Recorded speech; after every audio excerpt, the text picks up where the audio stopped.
नमस्कार, आप देख रहे हैं संस्कृत व्याकरण का यूट्यूब चैनल जी गुरुजी। आज हम पढ़ेंगे धातु रूप या धातु प्रकरण। तो सबसे पहले जानेंगे कि धातु है क्या। तो देखिए, धातु का प्रयोग अनेक अर्थों में किया जाता है, लेकिन यहाँ पर संस्कृत भाषा में धातु का अर्थ होता है क्रिया के मूल रूप को धातु कहा जाता है। क्रिया के मूल रूप देखिए, यहाँ पर क्रिया क्या है, जैसे पठती है, गच्छति है, लिखती है, खादती है, ये प्रश्नपदी में है। उसी प्रकार सेवते है, लभते है, मोदते है आत्मनेपदी में। तो यहाँ पर पठ धातु से क्रिया बना पठती, गम धातु से क्रिया बना गच्छति, लिख धातु से क्रिया बना लिखती, खाद धातु से क्रिया बना खादती। अर्थात यहाँ पर मैं वर्तमान काल का बताया हूं, लेकिन संस्कृत में 10 लकार होता है, जिसमें से 9 क्रिया प्रश्नपदी धातुओं में बनती है, जिसको हम बोलते हैं तिंग प्रत्यय। धातु के बाद कौन सी क्रिया बनाने के लिए कौन से प्रत्यय का प्रयोग किया जाता है, तिंग प्रत्यय का। उसी प्रकार आत्मनेपदी धातुओं में भी 9 क्रिया या 9 रूप बनता है। तो यहाँ पर जो क्रिया है उन्हीं के मूल रूप को धातु कहते हैं। जैसे यहाँ पर देखिए, आत्मनेपदी में सेव धातु है और इसका क्रिया बना सेवते वर्तमान काल में। बाकी जो है इसका आप चलाएंगे तो 10 लकार के अनुसार इसका क्रिया अलग अलग लकारों में अलग अलग बनता है। तो यहाँ पर सेव मूल धातु है, सेव से ही सेवते बना। उसी प्रकार लब जो है मूल धातु है, और लब से ही जब तिंग प्रत्यय जोड़ेंगे तो लभते, लभेते, लभंते, इस प्रकार की जो क्रिया बनेगी। उसी प्रकार मुद धातु है, मुद से जो क्रिया है मोदते, इस प्रकार से जो क्रिया बनेगी। तो इन क्रियाओं के मूल रूप को ही धातु कहते हैं। अब देखिए, यहाँ पर धातुओं की संख्या संस्कृत में लगभग लघु सिद्धांत कमौदी के अनुसार 3356 बताया गया है। अब यहाँ पर पढ़ेंगे हम गण। अब देखिए गण क्या चीज है। तो संस्कृत के पूरे धातुओं को 10 विभागों या 10 समूहों में बांटा गया है, और उसी को हम संस्कृत भाषा में गण कहते हैं। अब गण का अर्थ होता है समूह या भाग। जैसे आप सुने होंगे मनुष्यगण, देवगण, पशुगण। तो पशुगण मतलब क्या हुआ, पशुओं को जो समूह है उसको पशुगण कहते हैं। देवगण मतलब जो देवताओं का समूह है उसे देवगण कहते हैं। उसी प्रकार यहाँ पर 3356 धातुएं हैं, उसको 10 गणों में विभाजित किया गया है। जैसे भवादिगण, पहला गण है भवादिगण। यहाँ पर देखिए, भवादि का जब संधि विच्छेद करेंगे तो क्या होगा, भूधन आदि, अर्थात भवादिगण। इसका विकरण है सप या अ। अब जैसे इसमें और बहुत सारी जो धातुएं भवादि गण के अंतर्गत आता है, मैं नीचे में लिखा हूं, आप देख रहे होंगे। इसका जो अगवानी कर रहा है या प्रतिनिधित्व कर रहा है वह कौन है, भू धातु। इसीलिए भवादि नाम दिया है, भूधन आदि। जैसे आपकी क्रिकेट में कोई कैप्टन होता है, कैप्टन अगवानी करता है, उसी प्रकार कोई कार्यक्रम हो रहा है, सांस्कृतिक कार्यक्रम या सामूहिक नृत्य हो रहा है, उसमें 1-2 का नाम लेते हैं और बाकी उसका साथी बता दिया जाता है। उसी प्रकार यहाँ पर भवादि नाम पड़ा है। अब इसमें देखिए, भवादि गण के अंतर्गत आपका और कौन कौन से धातुएं हैं। पहला भू धातु तो है ही, भू का भव बनता है, जैसे भवती, भवता, भवंती, भवसी, भवथा, भवत, यह वर्तमान काल का हुआ। उसी प्रकार लेट लकार बनता है, भविष्यति, भविष्यता, भविष्यंती। लंग लकार चलता है, इसका रूप अभवत, अभवताम, अभवन। तो इसमें विकरण है, विकरण अ दिया गया है। विकरण अ मतलब जैसे भू धातु है, तिंग प्रत्यय लगाएंगे तो भव का भवती बनेगा, अर्थात ये जो हलंत है वह में, उसमें अ जो है जुड़ेगा तो भवती बनेगा, इस प्रकार से। उसी प्रकार हस धातु भी भवादि गण के अंतर्गत आता है। हस मतलब हंसना। पट धातु, पट मतलब पढ़ना। रक्ष, रक्ष मतलब रक्षा करना। लिख मतलब लिखना। वद मतलब बोलना। पच मतलब पकाना। नम मतलब नमस्कार करना। गम मतलब जाना। दृश्य मतलब देखना। सद मतलब बैठना। स्था मतलब रुकना। पा पा धातु का इसका रूप चलता है पी, पीबती, पिबता, पिबंती। पीब मतलब पीना, घ्रा मतलब सूंघना, स्मृ मतलब स्मरण करना, जी मतलब जीतना, श्रु मतलब सुनना, वश मतलब रहना, नी मतलब ले जाना, ह्री मतलब हरण करना, सेव मतलब सेवा करना। यहाँ पर देखिए सेव धातु जो है आत्मनेपदी है। इसके पहले जो मैं जितना बताया हूँ वह सब परस्मैपदी है और सेव धातु आत्मनेपदी है। लब धातु, लब मतलब प्राप्त करना, यह भी आत्मनेपदी है। वृद्ध धातु, वृद्ध मतलब बढ़ना, यह भी आत्मनेपदी है। मुद मतलब प्रसन्न होना, यह भी आत्मनेपदी धातुएं हैं। उसी प्रकार पात मतलब गिरना, धाव मतलब दौड़ना, दान मतलब दान देना। तो ये जो धातुएं जो मैं लिखा हूं यहां पर, ये धातु भवादि गण के अंतर्गत आता है। और जो भव का धातु रूप बनेगा, बाकी जो अन्य जो मैं धातु लिखवाया हूं उसका भी रूप इसी प्रकार से बनेगा। तो यह जो है भवादिगण है। दूसरा देखिए अदादिगण। अदादिगण का विकरण है शप का लोप। यहां पर अदादिगण के अंतर्गत आता है अद। अद धातु तो आएगा ही, अद से अद आदि बना है। अदादिगण का अर्थ क्या होगा? अद धन आदि, अर्थात अदादि। अद मतलब होता है खाना। इसके अंतर्गत ब्रू धातु भी आता है। ब्रू का अर्थ होता है बोलना। दू धातु, दूह का अर्थ होता है दुहना। रुद धातु, रुद का अर्थ होता है रोना। स्वप धातु, स्वप का अर्थ होता है होना। हन धातु, हन का अर्थ होता है हन्ना या मारना। आज धातु, इसका अर्थ होता है बैठना। सी धातु, इसका अर्थ होता है सोना। विद धातु, इसका अर्थ होता है जानना। या धातु, इसका अर्थ होता है जाना। जागृ धातु, इसका अर्थ होता है जागना। और द्विष का अर्थ होता है द्वेष करना। और दुह का अर्थ होता है दुहना। तो इस प्रकार ये जो धातुएं हैं ये अदादिगण के अंतर्गत आता है। इसके अलावा और है, तीसरा है जुहुत्यादिगण। जुहुत्यादिगण के अंतर्गत देखिए कौन कौन से धातु आता है। तो इसका विकरण कुछ नहीं है और इसके अंतर्गत आता है हु धातु। हु से जुहुत्यादि बना है और हु का अर्थ होता है हवन करना। उसी प्रकार भी धातु भी जुहुत्यादि गण के अंतर्गत आता है। भी मतलब होता है डरना।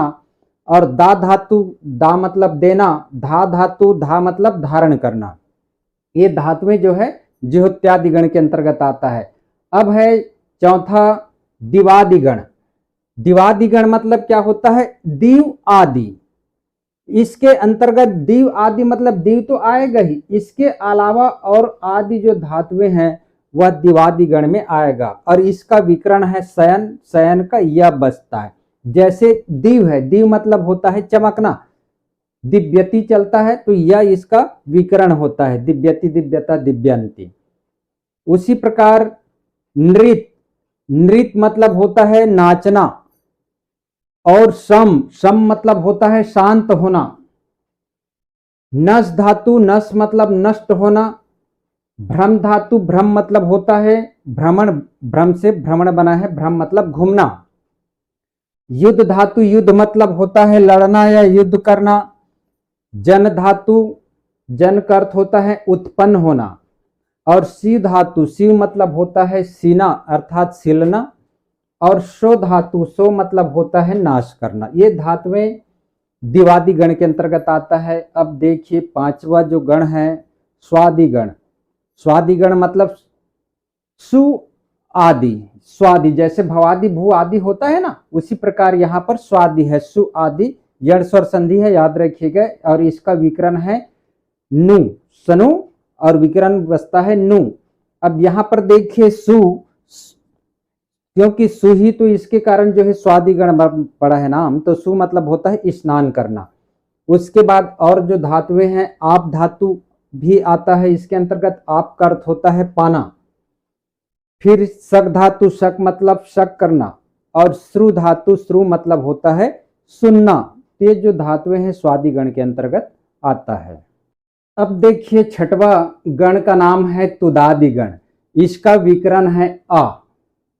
तुद धातु से तुद आदि बना है। और तुद का अर्थ होता है दुख देना। इस का अर्थ होता है चाहना।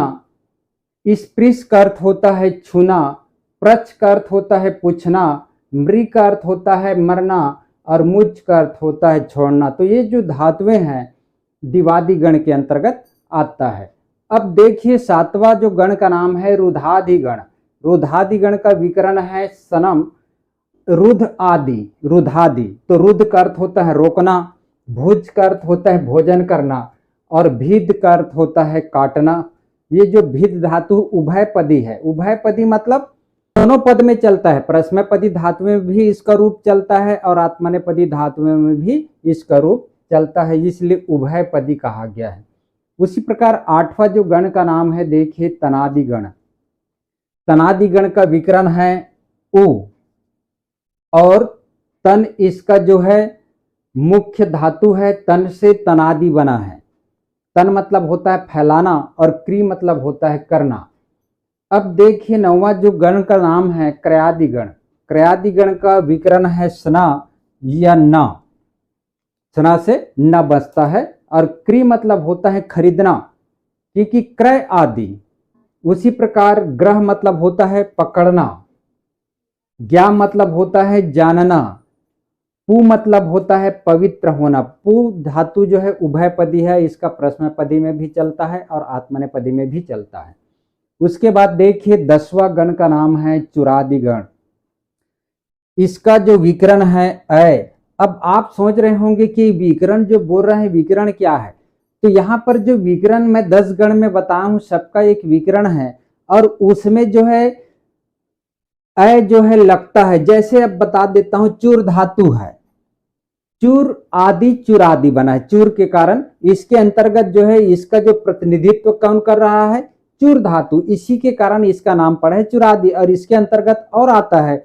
अब इसमें देखिए इसका जो रूप चलता है कैसा, चोरियति, चोरियता, चोरियंती वर्तमान काल। तो यहाँ पर अय जो हो रहा है यही विकिरण है। उसमें धातु में जब हम तिंग प्रत्यय लगाते हैं तो उसका जो क्रिया बनता है वही क्रिया जो है विकिरण है।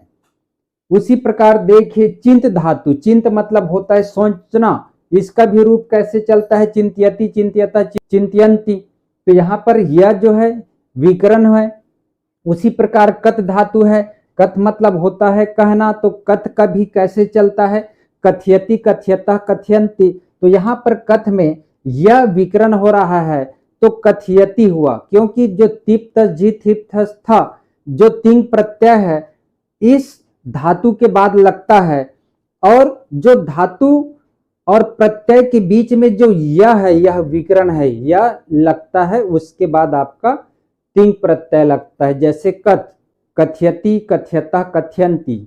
उसी प्रकार आपका लंग लकार जब चलाएंगे भूतकाल तो अकथयत, अकथयताम, अकथयन, तो यह आ रहा है तो यह जो है विकरण है। तो इस प्रकार आपका जो गण है, गण का नाम 10 जो गण है आप समझ गए होंगे। अब देखते हैं यहाँ पर लकार।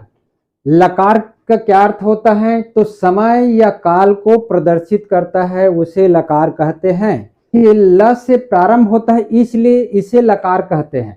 जितने भी आप 10 लकार पढ़ेंगे वह 10 लकार ल से शुरू होता है इसलिए लकार कहा जाता है। जैसे श से शुरू होता है तो सकार कहते हैं, त से शुरू होता है तो तकार कहते हैं। तो यहाँ जितने भी जो लकार हैं, लकारों की संख्या संस्कृत में कितना है 10 है। तो 10 लकार ल से शुरू होता है। जैसे देखिए लट लकार, लिट लकार, लुट लकार, लिट लकार, लंग लकार, लिंग लकार। तो अब देखिए लकार को मैं 2 भागों में बांटा हूं। पहला है टीत वाला लकार और दूसरा है गीत वाले लकार। टीत वाले अर्थात जिसमें त अंत में है उसको मैं टीत लकार के अंतर्गत रखा हूं और जिसमें ग अंगा ग जो है उसको गीत लकार के अंतर्गत रखता हूं। तो टीत लकार में 6 लकार आता है और गीत लकार में 4 लकार आता है। जैसे देखिए लट लकार, उसी प्रकार दूसरा लिट लकार, तीसरा लूट लकार, चौथा लिट लकार, पांचवा लेट लकार और छठवा लोट लकार। तो इसमें ट है अंत में, देख रहे हैं, इसलिए इसको टीत के अंतर्गत यहां पे रखा हूं। और इसका नाम जो है याद रखने के लिए आप देखिए ह्रस्व अ, ह्रस्व ई, ह्रस्व उ। यहाँ पर अ ई उ री ए ओ ऐसे याद करेंगे तो यहाँ पर आपको 6 लकार याद हो जाएगा। जैसे लट है तो अ, लीट है तो यहाँ पर ल में ई आया है तो लीट लकार का ई, यहाँ पे लूट है तो ल में ऊ है तो लूट लकार, यहाँ पे रीट है अर्थात ल में ऋषि के री है, उसी प्रकार ल में ए है तो लेट हो गया, ल में ओ है तो लोट लकार हो गया। तो इसको आप आसानी से याद कर सकते हैं, अ ई उ री ए ओ। अब यहां पर देखिए गीत लकार, गीत लकार में लंग लकार अर्थात ग आया है, और 8वां है लिंग लकार, यहां पर भी ग आया है, और 9वां है लुंग लकार, यहां पर भी ग आया है, और 10वां है रिंग लकार, यहां पर भी ग आया है। तो यहां पर जो 4 लकार है यह गीत लकार है, और इसको भी आप याद कर सकते हैं आसानी से। जैसे लंग है तो यहाँ पर ल में अ है तो लंग लकार हुआ, उसी प्रकार यहाँ पर लिंग में ल में ई है तो लिंग लकार हुआ, ल में ऊ है तो लुंग लकार है, और ल में ऋषि के री है तो लिंग लकार है। तो अ ई उ री ये 4 लकार, और ये 6 6 4 10 लकार है, इसको आप याद कर सकते हैं। अब देखिए यहाँ पर लिंग लकार को 2 भागों में बांटे हैं। आप और कहीं सुने होंगे या पढ़ेंगे कि विधि लिंग और आशीर्ष लिंग, तो यहाँ पर तो 10 दो 12 लिंग हो जाएगा। तो लिंग लकार को ही 2 भागों में बांटे हैं, एक विधि लिंग और दूसरा है आशीर्ष लिंग। इसका हम और विस्तार से अभी पढ़ेंगे। लकार के अंतर्गत अब यहाँ पर देखिए पहला है लट लकार। लट लकार का अर्थ क्या होता है? लट लकार का अर्थ होता है वर्तमान काल। अब वर्तमान काल मतलब समझ गए होंगे, जैसे क्रिया विशेष का प्रारंभ और अंत का कार्य पाया जाता है उसे वर्तमान काल कहते हैं। जैसे इसका रहा है, रहे हैं, रही है, इस अर्थ में प्रयुक्त होता है। जैसे वह पढ़ता है, यह पढ़ रहा है, वह खेल रहा है, या वह जा रहा है, वह खा रहा है, या वह खा रही है, वे सब खा रहे हैं, इस अर्थ में लट लकार का प्रयोग होता है। और इसका रूप कैसे चलता है जानते हैं कि पठती पठता पठंती इस प्रकार से चलता है। प्रश्नपदी में, आत्मनेपदी में भी लभते लभते लभंते इस प्रकार से इसका रूप चलता है। दूसरा है लिट लकार। अब लिट लकार किसे कहते हैं? तो देखिए इसे परोक्ष अन्यदतन भूतकाल, परोक्ष और प्रत्यक्ष दोनों में अंतर है। परोक्ष अन्यदतन, अद्यतन नहीं, अन्यदतन। तो यहां पर देखिए इसका अर्थ क्या होता है? देखा नहीं है, सिर्फ सुना है, यह कहलाता है परोक्ष अन्यदतन भूतकाल। जैसे अयोध्या के राजा दशरथ थे, हम देखे नहीं हैं, सिर्फ सुने हैं। उसी प्रकार मिथिला के राजा जनक थे, तो हम देखे नहीं हैं, सुने हैं। तो इस अर्थ में आपका परोक्ष अन्यदतन भूतकाल या लिट लकार का प्रयोग होता है। तीसरा लकार देखिए लुट लकार। लुट लकार अन्यदतन भविष्यत काल है। यहां पर अन्यदतन मतलब वही हुआ, अद्यतन नहीं, वर्तमान नहीं, अन्यदतन बाद वाला। जैसे आज रात 12 बजे, रात से कल 12 बजे रात तक का जो समय है उसे कल आएगा, कल जाएगा, कल खाएगा, ठीक है। इस प्रकार के अर्थ में अन्यदतन भविष्यत काल का प्रयोग होता है। अब चौथा देखिए लिट लकार। लिट लकार ये सामान्य भविष्यत काल है, जो आप स्कूली कक्षा में जिसका अध्ययन करते हैं, पढ़ते हैं। लिट लकार, लिट लकार का अर्थ होता है भविष्यत काल, सामान्य भविष्य। जैसे वह खाएगा, वह लिखेगा, इसमें गागेगी का प्रयोग हुआ है। वह आएगा या आएंगे, वह खाएंगे, वह पढ़ेगा, वह लिखेगी, इस प्रकार के अर्थ में लिट लकार का प्रयोग होता है। अब पांचवा लकार है लेट लकार। लेट लकार का प्रयोग जो है वेदों में होता है, कक्षा की पुस्तक में इस लकार का प्रयोग नहीं होता है। अब देखिए छठवा है लोट लकार। लोट लकार का अर्थ होता है अज्ञार्थ काल। आज्ञा अर्थ में इसका प्रयोग होता है, इसलिए अज्ञार्थ दिया है। जैसे आज्ञा या प्रार्थना या अनुमति या आशीर्वाद, इस अर्थ में अज्ञार्थ काल का प्रयोग होता है। जैसे तुम पढ़ो, आज्ञा दे रहे हैं, उसी प्रकार मैं पढ़ूं, आज्ञा ले रहे हैं। प्रार्थना कि वह पढ़ें, वह लिखें, आज्ञा दे रहे हैं। वह खेलें, उसी प्रकार अनुमति अर्थ में, जैसे अनुमति ले रहे हैं, मैं पढ़ूं, मैं लिखूं, मैं खेलूं। आशीर्वाद, इस अर्थ में लोट लकार का प्रयोग होता है। अब सातवां लकार देखिए, लंग लकार। लंग लकार का अर्थ होता है अन्यद्यतन भूतकाल। अद्यतन नहीं, अन्यद्यतन। जैसे था थे थी में प्रयोग होता है, अर्थात क्रिया की समाप्ति देखा जाए वहां पर अन्यद्यतन भूतकाल का प्रयोग होता है। रात के 12 बजे से पूर्व या सुबह से पहले। जैसे मैं घर गया था, मैं पढ़ रहा था, मैं लिख रहा था, मैं सुन रहा था, मैं खेल रहा था, इस अर्थ में लंग लकार का प्रयोग किया जाता है। आठवां लिंग लकार। लिंग लकार दो प्रकार का होता है, एक है पहला विधि लिंग और दूसरा है आशीर्ष लिंग। अब विधि लिंग किसे कहते हैं तो देखिए, विधि अर्थात इसमें 6 विधि है, इसलिए इसका नाम पड़ा है विधि लिंग। जैसे पहला है निमंत्रण, दूसरा है आमंत्रण, तीसरा है अधिष्ट, चौथा है संप्रश्न, पांचवा है प्रार्थना और छठवां है आशीर्वाद, इसलिए यह विधि लिंग कहा जाता है इसे। दूसरा है लिंग लकार के अंतर्गत आशीर्ष लिंग। आशीर्वाद अर्थ में आशीर्ष लिंग का प्रयोग किया जाता है। उसके बाद 9वां जो है देखिए लुंग लकार, इसे कहते हैं सामान्य भूतकाल।